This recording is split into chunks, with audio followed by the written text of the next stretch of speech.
Lideranças de Içara realizaram reunião para tratar da vinda do centro de distribuição do Mercado Livre para a cidade.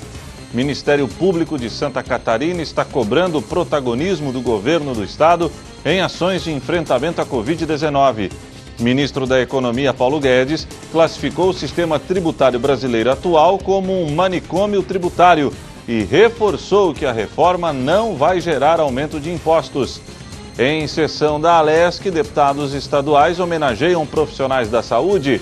Governo de Criciúma preocupado com a saúde mental da população e de profissionais que atuam na linha de frente da pandemia do novo coronavírus.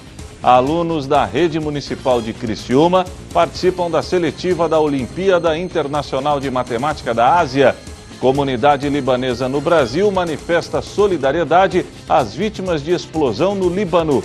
E ainda, os fatos que ganharam destaque durante a semana.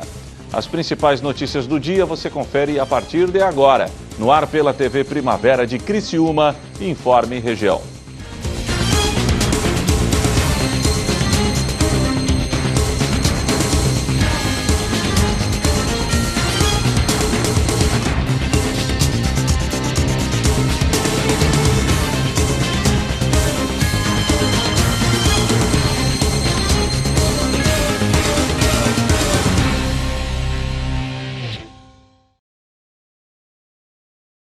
Hoje, sexta-feira, dia 7 de agosto de 2020. A você que sintoniza a programação da TV Primavera de Criciúma, muito boa tarde. Lideranças de Içara realizaram no auditório da Cooper Aliança uma reunião para tratar da possível vinda do centro de distribuição do Mercado Livre. O empreendimento de uma gigante do setor de vendas online poderá gerar 500 empregos diretos na região. Está decidido. O Mercado Livre já confirmou que instalará um centro de distribuição em Santa Catarina. Içara é uma das cidades que tem interesse em sediar a filial da empresa e se movimenta para que o projeto saia do papel. A cidade de Içara ela passa por um tempo agora, esse espaço de tempo que nós estamos vivendo, mesmo em pandemia, Içara continua crescendo. Isso, claro, deve a mais de 7, 8 anos de empenho desse governo municipal, investindo em infraestrutura, investindo em toda uma política pública voltada à atração de empresas. A disputa agora e a conversa que a gente está tendo é justamente com a equipe do Mercado Livre. Nós temos aqui um engajamento das forças políticas do município e aqui nós estamos fazendo agora um segundo ato para que os líderes de bancada encaminhem para os seus deputados, os seus senadores, para que busquem também Içara como um polo para o Mercado Livre. Reunindo autoridades e lideranças municipais, o encontro tentou levar clareza sobre o porquê seria importante Içara receber um braço do Mercado Livre. Nós temos aqui hoje também a apresentação do porquê que é importante investir em Içara e nós também buscamos aqui, junto com os órgãos vivos, CDL, Associação Empresarial, o empenho para que as pessoas assinem o abaixo-assinado, a petição online que a gente fez, justamente para encaminhar todos esses documentos aos dirigentes do Mercado Livre. Entusiasta com a possibilidade, o prefeito Murialdo Gastaldon entende que a união de forças será preponderante para que a empresa venha para a região e fomente ainda mais a geração de empregos. O Mercado Livre, nós já tivemos a aprovação pela Assembleia Legislativa de uma indicação da deputada Ada. Os parlamentares votaram favoravelmente para que venha para cá. Já conversamos com o senador Dari Berger e o secretário da Fazenda, Paulo Eli, e mostramos os potenciais de Içara. E agora essa iniciativa do vereador Alex Michels, ela é muito positiva na medida em que passará para o Mercado Livre a mensagem de que não é o prefeito que deseja apenas, não são as lideranças uma ou outra, é a cidade que os quer presente aqui em Içara. E além da vontade, o município também precisará provar que estruturalmente oferece grandes benefícios para a empresa, que é referência no comércio online. A energia fornecida para alta tensão para as empresas está entre as mais baratas do Brasil. A cooperativa conseguiu construir esse ganho de competitividade. Para a baixa tensão, que são das residências, das famílias, também a nossa energia está entre as mais baratas. A localização que nós pretendemos ofertar para o Mercado Livre está a 600 metros da BR-101 e será pavimentada, que é a rodovia dos trilhos.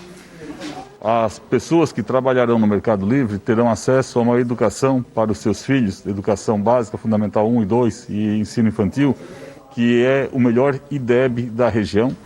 E nós já superamos em Sara, em 2017, a meta prevista para ser atingida em 2021. Tem um sistema de saúde público razoável, com um hospital com 105 leitos, dos quais 20 de UTI. Essas condições favorecem muito a vinda de empreendimentos novos, bem como a expansão de empreendimentos que aqui já estão localizados. Um engajamento que poderá resultar em bons frutos também para a região. Nós estamos falando de 500 empregos diretos, porque é o centro de distribuição do Mercado Livre que vai atender Paraná, Santa Catarina e Rio Grande do Sul. Então imagine 500 empregos diretos quando estiver funcionando já o centro de distribuição. Ainda mais todos os empregos indiretos para a construção da obra. Nós estamos falando de mais emprego não só para Içara, mas para toda a região. Além de toda uma logística diferenciada para quem é daqui do Sul. As próprias encomendas via Mercado Livre chegarão de maneira mais rápida. Um projeto que começa a ganhar corpo e que poderá impactar na economia do sul do estado. Em época de recessão, nada mal sinalizar com a vinda de grandes empresas e com a geração de renda e empregos. Claro, porque não adianta Içara ir bem e a região não ter as mesmas condições. Se a região vai bem, Içara vai bem. Empreendimentos como esse fazem com que a região caminhe melhor, possa caminhar melhor. O cidadão que está desempregado numa cidade pode ter um emprego aqui. A vinda do Mercado Livre, ela tem um efeito multiplicador sobre várias outras atividades econômicas que podem ser beneficiadas direta ou indiretamente. A economia das pessoas na sua renda, a economia da sua renda, em razão da presença de mais concorrência e queda de preço, também facilita. Ou seja, é um conjunto que sai ganhando. Nós temos que fazer todo o esforço para garantir esse empreendimento aqui. O Ministério Público de Santa Catarina está cobrando o protagonismo do Estado catarinense nas ações de enfrentamento à pandemia da Covid-19. Acompanhe. O juiz Jefferson Zanini, titular da 2ª Vara da Fazenda Pública da Comarca da Capital, deferiu parcialmente tutela provisória em ação civil pública proposta pelo Ministério Público para impor ao Estado novas diretrizes no comando das ações de combate ao coronavírus em Santa Catarina. Na prática, a decisão cobra protagonismo do Executivo Estadual na adoção de medidas de enfrentamento à Covid-19, anteriormente terceirizadas para os municípios. O governo terá, de início, que alterar os instrumentos que compõem o Programa de Descentralização e Regionalização das Ações de Combate à Covid-19, com a definição expressa de quais são as ações de saúde que devem ser adotadas pelos entes políticos em cada um dos graus de risco que integram a matriz de avaliação do risco potencial regional, assim como implementar diretamente as medidas sanitárias previstas em lei no âmbito regional, em conformidade com as recomendações dos órgãos técnicos estaduais, quando a região de saúde atingir o grau de risco potencial gravíssimo, independente da atuação dos municípios. O Executivo tem prazo de 5 dias para promover tais adequações e, posteriormente, 48 horas para iniciar sua execução regional, quando necessário. O descumprimento implicará em multa de R$10.000 a R$50.000 por dia, ou com multa aplicada diretamente ao governador e ao secretário estadual de saúde em caso de inobservância reiterada das determinações. Em sua decisão, o juiz Zanini explicita sua preocupação com o andamento das ações de combate à pandemia no estado. O ministro da Economia, Paulo Guedes, debateu a reforma tributária com deputados e senadores da Comissão Mista do Congresso, que está analisando o tema. Além das propostas que estão tramitando no Congresso, ainda há a iniciativa de alguns parlamentares que pretendem incluir na pauta o debate da reforma tributária verde, que trata da inclusão de valores que beneficiem também o meio ambiente. O ministro da Economia, Paulo Guedes, voltou a afirmar que o atual sistema tributário brasileiro é um manicômio e repetiu que o plano da equipe econômica não é elevar a carga tributária, que hoje chega a mais de 30% do produto interno bruto. Disse ainda que o governo pretende substituir até 20 impostos por apenas um Ele participou nesta quarta-feira de audiência pública na Comissão Especial da Reforma Tributária no Congresso Nacional. Não vamos aumentar a carga tributária. Nós estamos num programa de simplificação e redução de impostos. A carga tributária pode ser a mesma, nós vamos substituir 10, 15, 20 impostos por um, mais 3 por um. Por exemplo, inauguramos substituindo a DORA 2, PIS/COFINS, por um.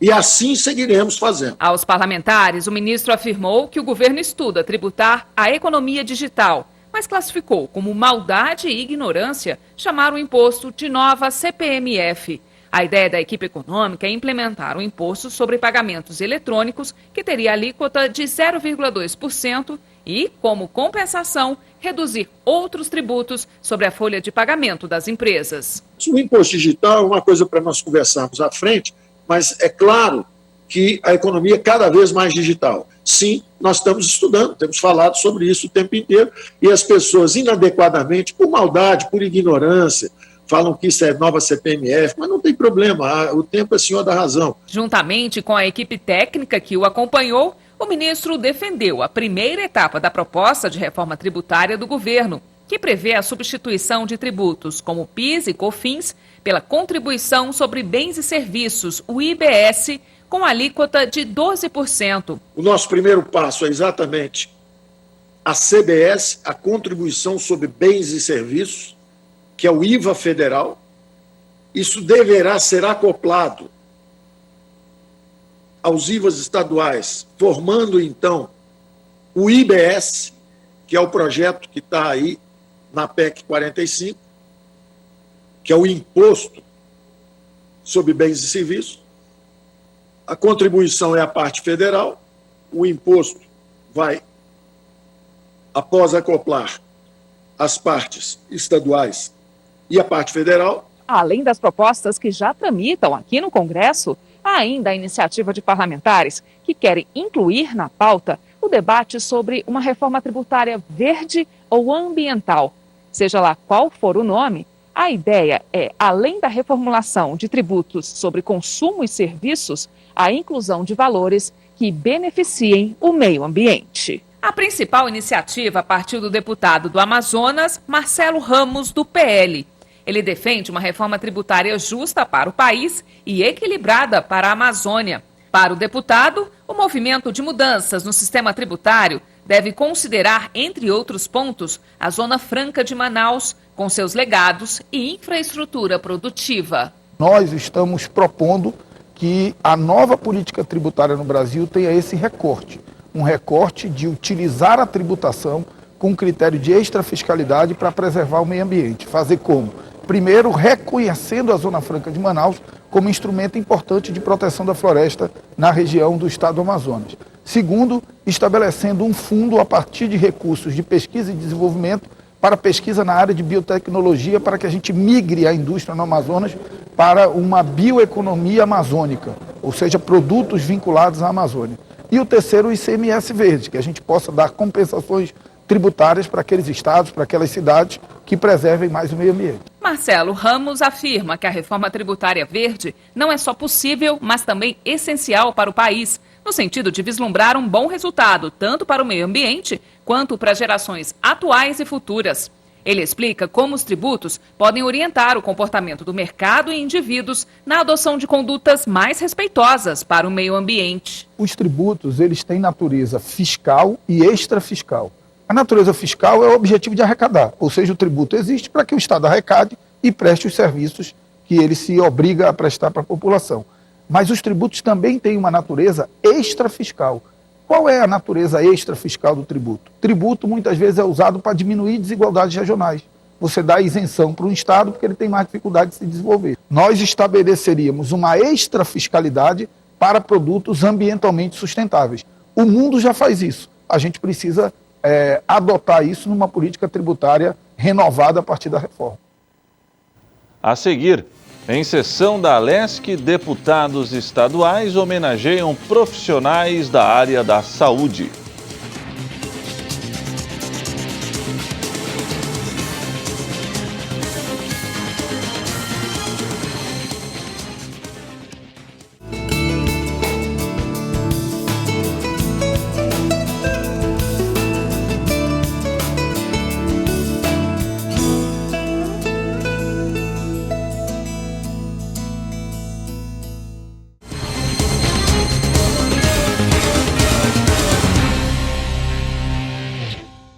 Em sessão da Assembleia Legislativa de Santa Catarina, deputados estaduais homenagearam profissionais da área da saúde.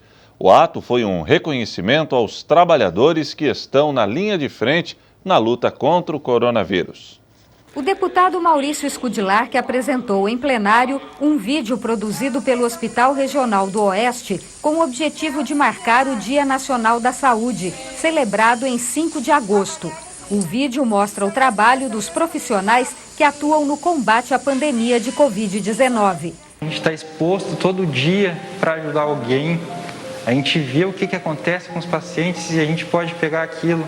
Então são médicos, fisioterapeutas, enfermeiros, técnicos de enfermagem, pessoal da limpeza, manutenção, tem a logística toda do hospital em volta de uma unidade, né? E a gente tem que dar os parabéns para essa equipe que está correndo o risco e está ajudando esse paciente, tentando fazer com que ele tenha uma vida de volta. O cuidado é minucioso e o preparo também. Assim começa mais um dia de plantão que tem sido cada vez mais difícil, intenso e desgastante. A complexidade de uma UTI para cuidar de pacientes coronavírus começa na hora de se paramentar. E lá dentro são horas e horas de batalha, muitas vezes até sem tomar água, lutando pela vida dos pacientes.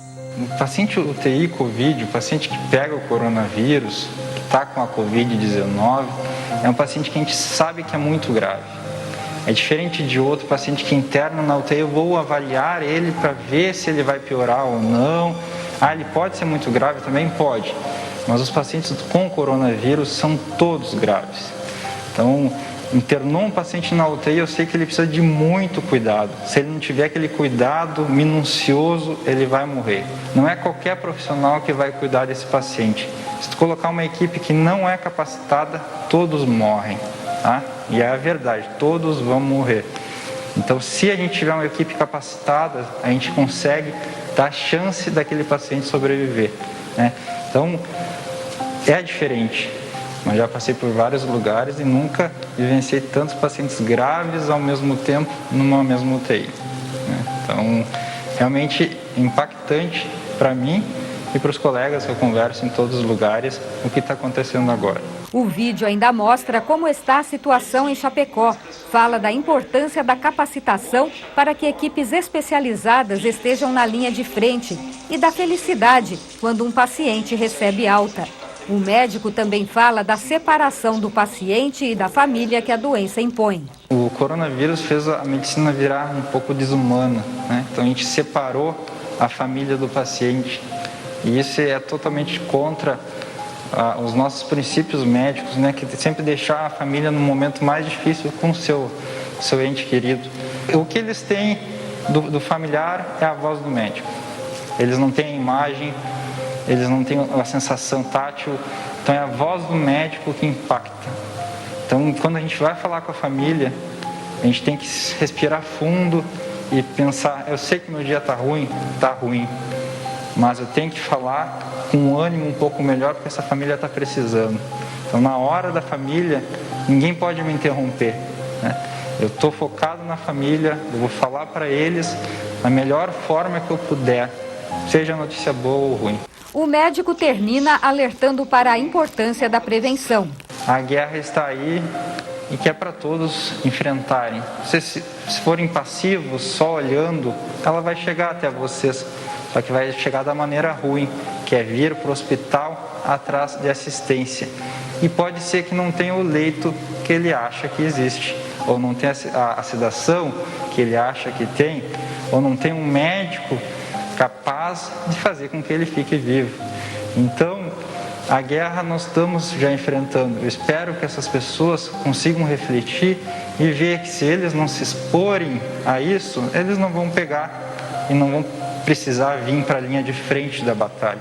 Eu não vejo meus pais há muito tempo, vejo por vídeo. Eles estão preocupados comigo, mas eu tenho uma missão, e a missão é cuidar desses pacientes. O que eu peço para essas pessoas é cuidem dos seus familiares também, cuidem das pessoas próximas a vocês. A gente está esgotado. A gente vai continuar, sim, mas tem um limite. Espero que a gente não passe desse limite. Então eu peço realmente para as pessoas tenham conscientização, não vão se expor à toa. Para que fazer as jantas, para que fazer almoço? Vamos ficar em casa. Segurem mais 2, 3 meses, é o que a gente precisa. Depois isso vai passar. A gente pode passar com menos morte. É isso que eu estou torcendo.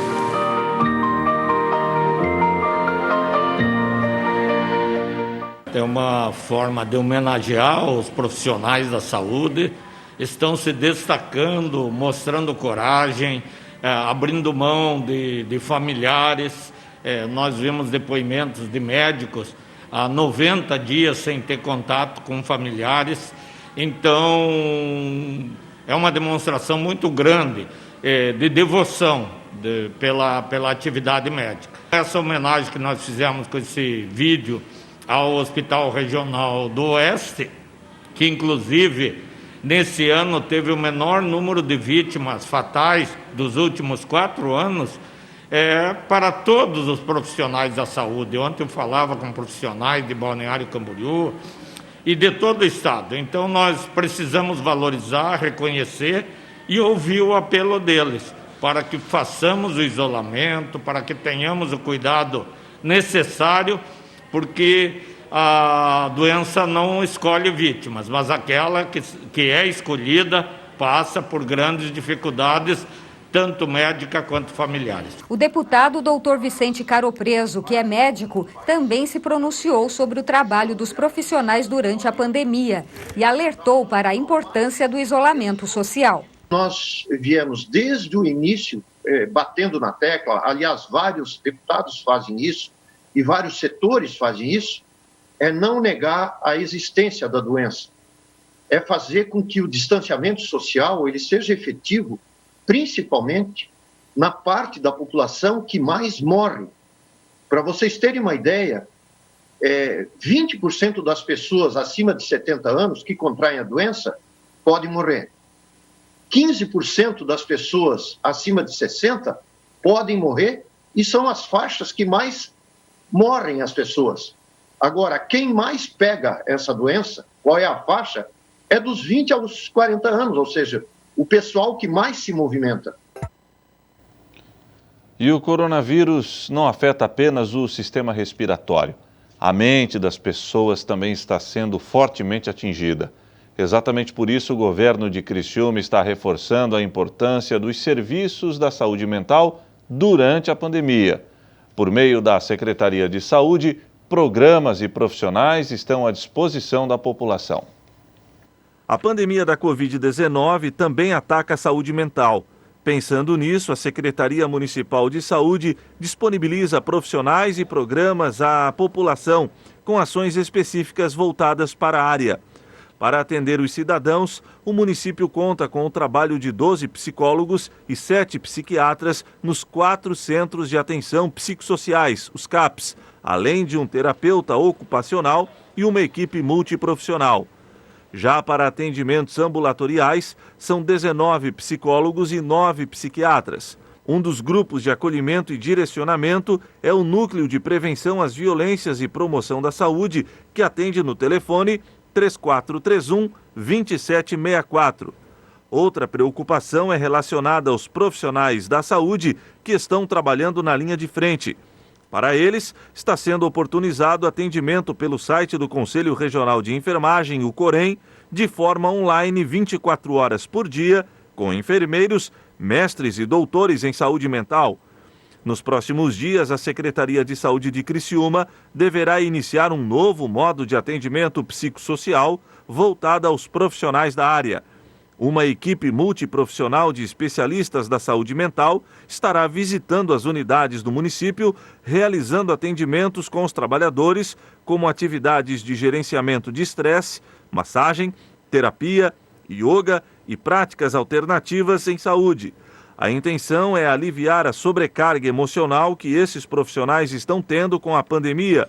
Dessa forma, a Secretaria Municipal de Saúde estará ajudando a prevenir agravamentos de transtornos mentais já existentes, evitando que se transformem em adoecimento, além de evitar novos casos e acolher o sofrimento mental dos trabalhadores.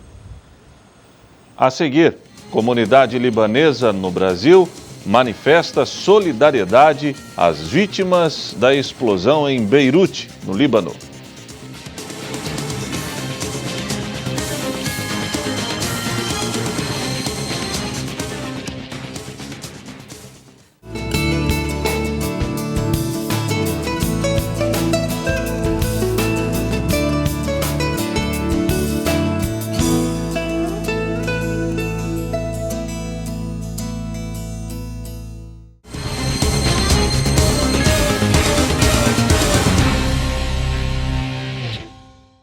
A explosão ocorrida em Beirute, no Líbano, também ecoou no Brasil. A maior comunidade de libaneses no mundo vive em terras brasileiras. Famílias em luto se mostram apreensivas com os feridos. Nossa reportagem conversou com representantes da comunidade libanesa no Brasil e com o cônsul do país árabe no Paraná.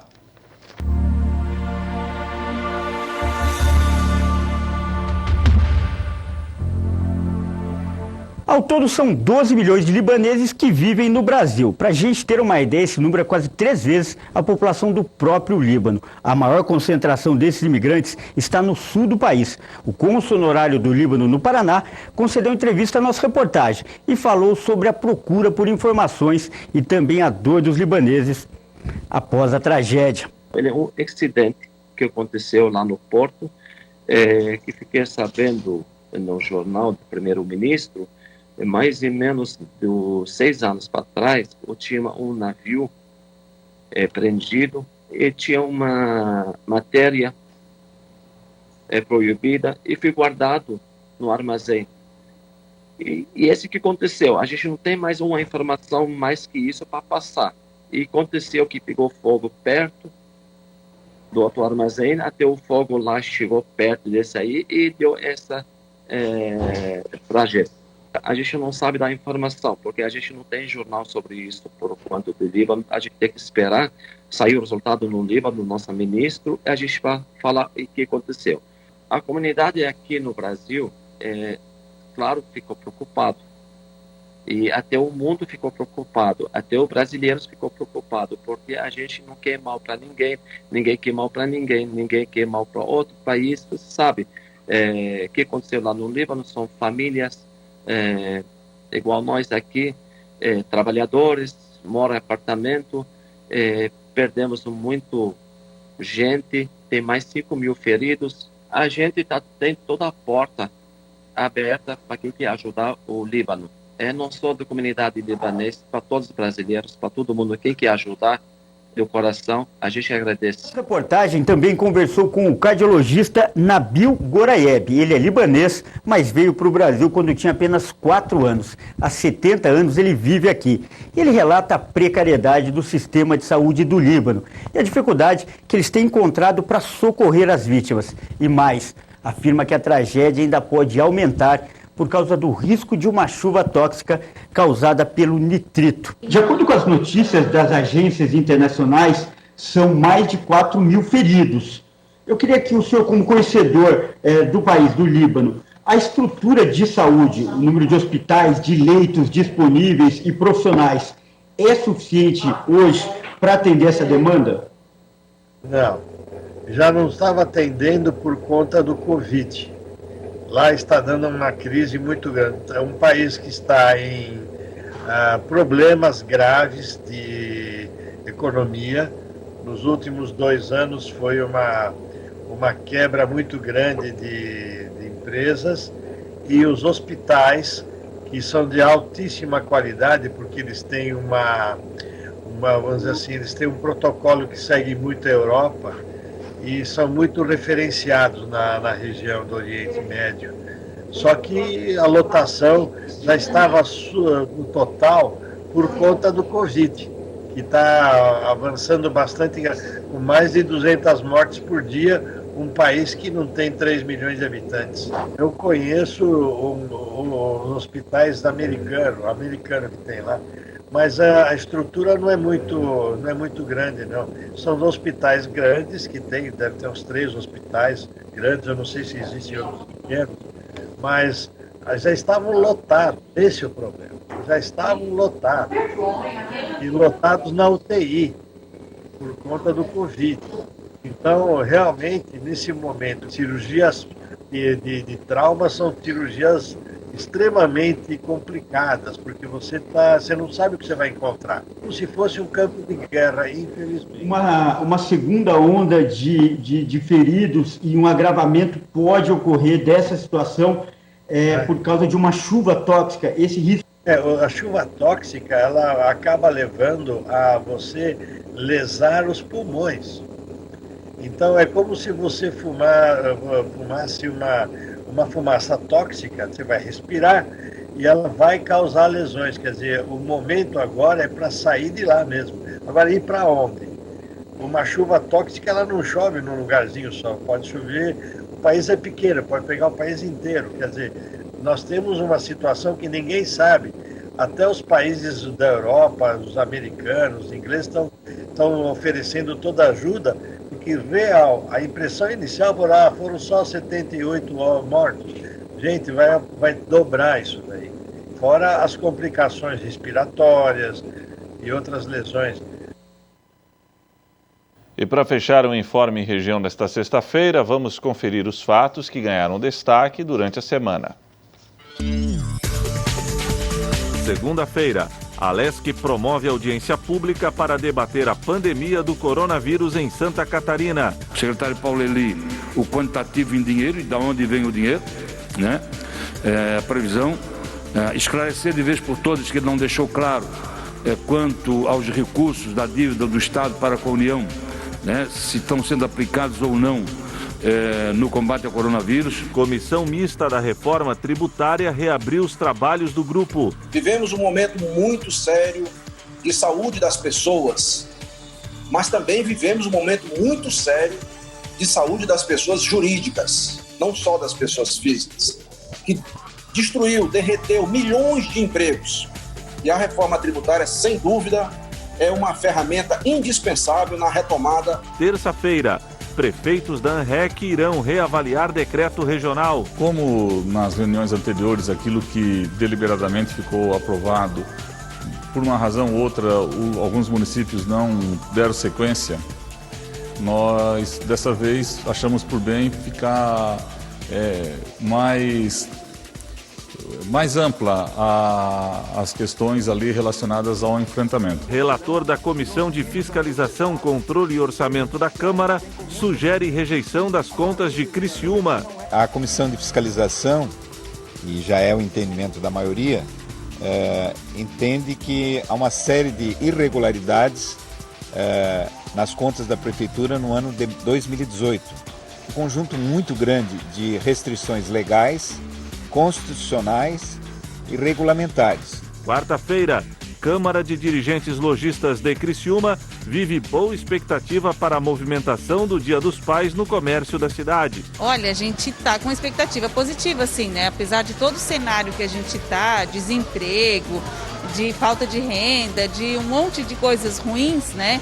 A gente acredita que vai ficar um pouco abaixo do ano passado, mas a gente acredita que esse vai ser um cenário muito positivo, né, pelo que está acontecendo. Chega ao fim prazo da medida provisória que libera saque emergencial do FGTS, mas Caixa seguirá com os pagamentos. Muitos daqueles que são beneficiados pelo saque emergencial de R$ 1.045, metade deles ainda não tiveram acesso a este depósito e mais de 80% ainda não sacaram os recursos. Quinta-feira, comércio de Içara estará aberto nesta sexta-feira, feriado municipal. Com esse tempo de pandemia, a gente pensa que flexibilizar os horários e ter mais tempo para os consumidores virem no nosso comércio é uma oportunidade de a gente também fazer a nossa parte, não tendo aglomeração. Agricultura familiar e pedágios são destaques em sessão da Assembleia Legislativa Catarinense. Precisamos desse auxílio emergencial a agricultores familiares,